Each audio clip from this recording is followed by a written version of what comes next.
Governor Abbott, good to be with you. I wanted to ask, you wanted 20 of 20 bills passed. You got 10. What is your reaction, and will you call for a second special legislative session? Well, the reaction is that it's a glass half full. Listen, had we not had the special session, we would not have been able to provide funding for our retired teachers for what's called TRS care, the health care that they need.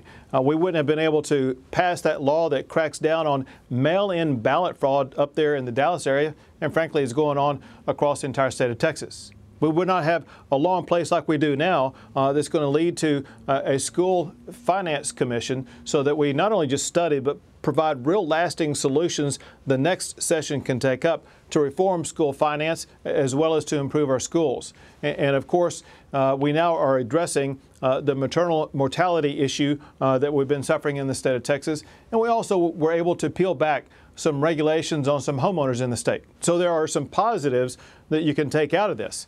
As far as a special session, listen, everything is always on the table as a potential option. But as everyone can see where we are today, there's a great divide between the House and Senate, and we were unable to close that divide.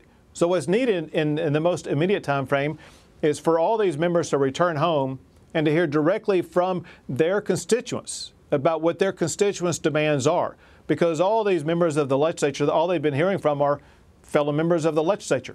As an example, they need to hear from their constituents in DFW where they stand on reducing property taxes in Texas.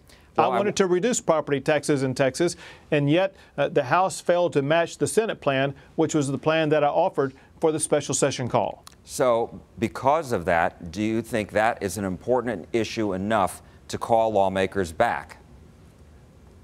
Listen, this is an important issue, but the reason to call lawmakers back is if we see movement that they are willing to step up and finally vote on a package that either is what I call for, which is that 4% railroad back, or what I call for, which is a better property tax reduction plan. They need to offer up that plan, and then we can come back and solve it. Who is to blame specifically for many of these bills not getting passed? Remember this, and that is in the first week of the special session, the Senate completely passed out of the Senate 18 of my 20 items. And yet today, there have been 9 items that the House didn't even have a vote on the House floor, some of which were never even voted out of committee. And so clearly the logjam on this comes from the House side. And so do you blame Speaker Strauss specifically? Listen, I don't know the inner workings of what happened. It's clear there were some items he did not want to come up for a vote. I don't know the cause of the other items not coming up for a vote.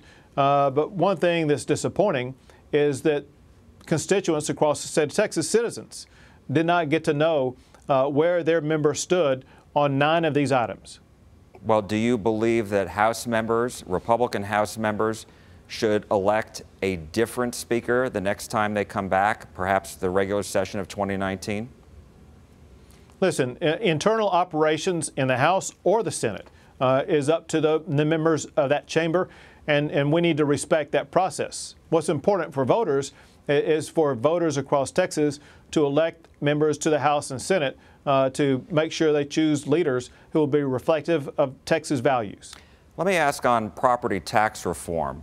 There was a Democratic lawmaker in the House who suggested using $3 billion out of the rainy day fund in a one-time property tax cut that Empower Texans, the conservative group, backed that idea. Was that ever considered? You know, I thought about it when the issue came up. The concern about it is that it's a one-time tax reduction as opposed to a lasting tax reduction, and it would have drained, as you say, $3 billion out of our rainy day fund. My goal is to find something that's going to be more lasting as a tax reduction in the state of Texas and begins to solve our school finance challenges that we face in this state.